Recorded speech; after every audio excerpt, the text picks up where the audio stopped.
رسول خدا جب بھی انہوں نے امر بالمعروف کیا اور نہی المنکر کیا تو اس نیت سے کیا کہ اس انسان کی مدد کرنا چاہ رہے ہیں. جب آپ مدد کرتے ہیں تو آپ اس کے اوپر احترام دکھاتے ہیں. مدد کرنے میں یہ نہیں آتا کہ آپ اس کے سے بے احترامی کریں، بد اخلاقی کریں. افسوس یہ ہے کہ ہم سب سے پہلے بد اخلاقی کی طرف جاتے ہیں اور نہی منکر کی طرف جاتے ہیں، روکنا ٹوکنا. حالانکہ دین کہتا بالکل ہے صحیح. پازیٹیوٹی کی طرف جانا چاہیے، نیگیٹیوٹی کی طرف نہیں جانا چاہیے. نہیں کرنا اور چاہیے. یہی وجہ ہے کہ جو ہماری جو نسل ہے، جو ینگ جنریشن ہے، وہ دین سے دور ہو رہے ہیں، اخلاقیات سے دور ہو رہے ہیں. جو چیزیں ہمیں دی گئی ہیں ان سے دور ہوئے جا رہے ہیں. کیا وجہ ان کی؟ وجہ سادہ صاف اور سادی بات یہ ہے کہ ہم صحیح طرح پروپیگیٹ نہیں کر رہے ہیں دین کو. جس طرح امر بالمعروف کرنا چاہیے اس طرح ہم نہیں کر رہے. ہم جلد بازی میں غصہ دکھاتے ہیں، بد اخلاقی دکھاتے ہیں. پھر جو ینگ جنریشن ہے، جو بڑے ہو رہے ہیں، وہ دیکھتے ہیں دین یہی ہے، ڈانٹ پٹکار اور اس طرح کے طریقے، تو ان پر بھاگتے ہیں. پھر دشمن اتنا ریڈی ہے کہ جو برائیاں اتنی اچھی طرح پیش کی ہیں تو جو ینگ مائنڈز ہیں وہ اس طرف جا رہے ہیں.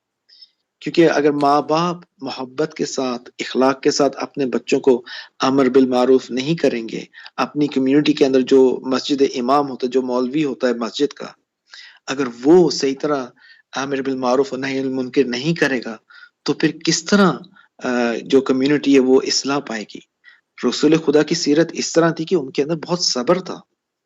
کبھی بھی وہ بالکل. ڈانٹتے نہیں تھے. جب ڈانٹتے تھے جب کوئی واقعی میں کوئی ضدی انسان آ کے ضد پہ آ کے، یعنی جانتا ہے کہ برائی کیا اچھائی کیا، پھر اس وقت آ کے ان کا غضب نظر آتا تھا. ورنہ ہمیشہ ایک ایسے عمل کے ساتھ وہ پیش آتے تھے کہ ہر انسان چاہتا تھا کہ رسول خدا کے ساتھ ہمیشہ رہے، ہمیشہ ان کے ساتھ ان کی سیرت پہ عمل کرے.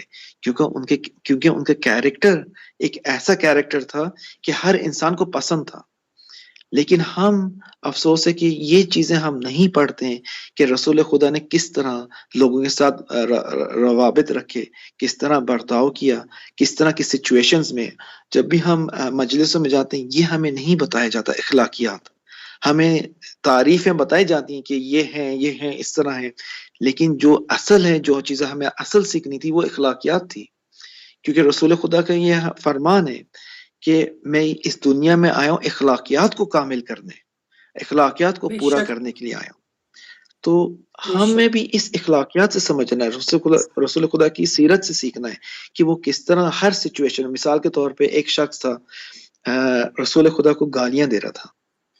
اب رسول خدا ہنس رہے ہیں. اگر ہمیں کوئی گالی دے تو ہم دو اور برابر سنا دیں گے، لیکن صحیح لوگ بات. حیران ہو رہے تھے رسول خدا کی سیرت سے، کہ وہ دیکھ رہے تھے کہ رسول خدا غضب بھی نہیں آ رہے، غصے نہیں آ رہے، بلکہ ایک مسکراہٹ ہے اور ہنس رہے ہیں. پھر جو گالی دے رہا تھا وہ بھی حیران ہوا، کہہ رہا کہ یعنی اے محمد تجھے کیا ہو گیا ہے؟ میں تمہیں گالی دے رہا ہوں اور تم مجھے کچھ کہہ نہیں رہے ہو.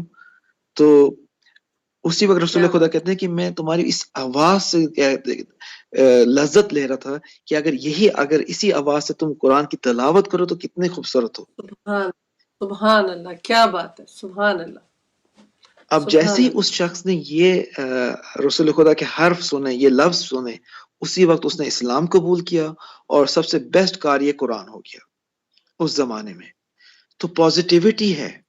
یعنی رسول خدا بتانا چاہ رہے ہیں اگر کوئی انسان آپ کو گالی بھی دے رہا ہو تو آپ اس میں حسن دیکھیں، کہ دیکھیں کہ اس کی اچھائی کیا. اچھائی یہ کہ اس کے اندر ایک کس طرح اس کی آواز نکل رہی، کیا صدا ہے اس کی.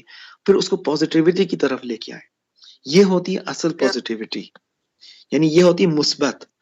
اب منفیت کیا ہوتی سبحان ہے؟ اللہ. رسول خدا بھی چاہتے تو دو ٹوک اور بھی اس کو برا کلام دے سکتے، نہیں. یعنی ہمیں درس دے رہے کہ ہمیں بتا رہے ہیں کہ کوئی انسان اگر اس طرح بھی برتاؤ کر رہا ہے تو آپ اس طرح برتاؤ کریں، آپ اپنی سبحان پازیٹیوٹی دکھائیں، آپ اس کے لیول پہ نہ آئیں. یہ ہے اصل میں اللہ. امر بالمعروف.